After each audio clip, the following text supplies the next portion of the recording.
আসসালামু আলাইকুম।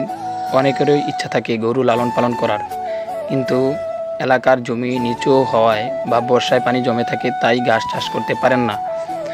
ঘাস না হলে গরুকে খাওয়াবেন কি?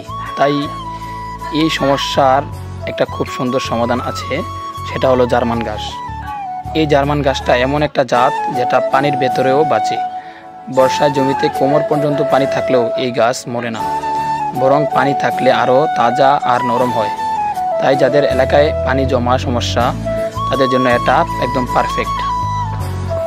চাষ করাও কঠিন কিছু না। প্রথমে জমি একটু পরিষ্কার করে তারপর কাটিং সরাসরি মাটিতে পুঁতে দিলেই হয়, আর বৃষ্টি হলে নিজের মতো বেড়ে যায়।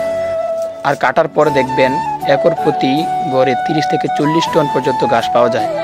মানে গরুর খাবারের টেনশন একদমই কম। সবচেয়ে ভালো দিক হচ্ছে এটা গরু খুব পছন্দ করে, নরম, রসালো আর হজম হয় সহজে। ফলে দুধের পরিমাণও ভালো পরিবর্তন দেখা যায়।